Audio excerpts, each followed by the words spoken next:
अलाहदती फ़क़ीराणी जी मज़ार। दिलशाद मंज़िल खैरपुर जे पोएं पासे 5 गुंबज़नि ते मुश्तमिल हीअ इमारत हिक बरगुज़ीदा औरत मखदूम अलाहदती फ़क़ीराणी जी मज़ार आहे। गच अरसो अॻु हीअ इमारत ख़ान टालपुर मीर अली नवाज़ ख़ान टालपुर मक़ा में हिंदुनि जी सहूलत ऐं इबादत लाइ तामीर कराई हुई, जेका मखदूम अलाहदती फ़क़ीराणी जी वफ़ात ताईं घणो करे हिंदुनि जे इस्तेमाल हेठि रही।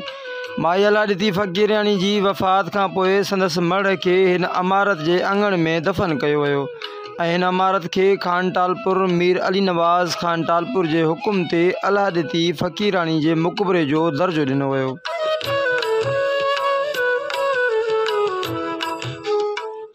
मीर अली नवाज़ ख़ान टालपुर जी प्यारी घरवारी बेगम इक़बाल वाली जे वफ़ात खां पोइ संदसि मढ़ खे करबला मोहल्ला में दफ़न करण खां अॻु हिन इमारत जे अहाते में अमानत तौरु दफ़न कयो वियो हो।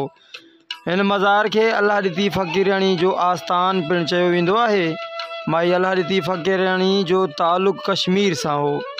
मौजूदा वक़्तु ही इमारत सरकार जे बेतवजी जे करे ख़स्ता हाली जो शिकार आहे। उनखां सवाइ इमारत जे आसपास वारी एराज़ी खे मक़ामी माण्हू क़ब्रिस्तान तौरु इस्तेमालु करे रहिया आहिनि।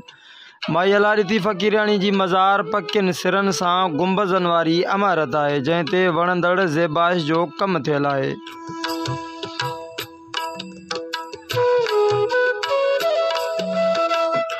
मज़ार जो हुजरो हिकु कमरे ते मुश्तमिल आहे, जंहिं जे अॻियाड़ी में मुख्य दरवाज़े सां विरांडो तामीर कयल आहे।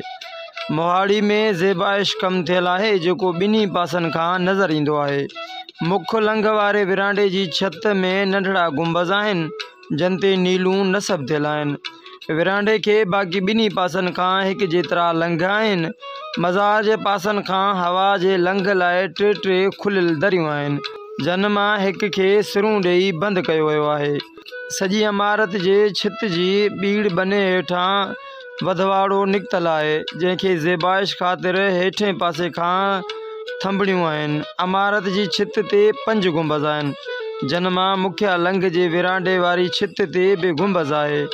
हिननि मां विच वारो गुंबज़ वॾो ऐं बाक़ी 4 गुंबज़ हिक जेतिरा आहिनि। गुंबज़ 8 कुंडी गच ते जोड़िया विया आहिनि। गच ते जिनसार थियल आहे। विच वारे गुंबज़ ते कूणी जो उबतो गुल हिन वक़्तु भुरी वियो आहे ऐं नील बि गाइबु आहे, जॾहिं त बाक़ी ॿिन्ही गुंबज़नि ते कूणी जी उबते गुल जो लोही शीखूं बचियूं आहिनि। मक़बरे जी इमारत जी मिड़नी ॿाहिरीं लंघ वारनि दरवाज़नि में साए रंग जा ॿजारीदार लोही दरवाज़ा नसब कया विया आहिनि। मज़ार ते अॾियल मक़बरो मुग़लिया तिर्ज़ तामीर जो ॾेख ॾिए थो।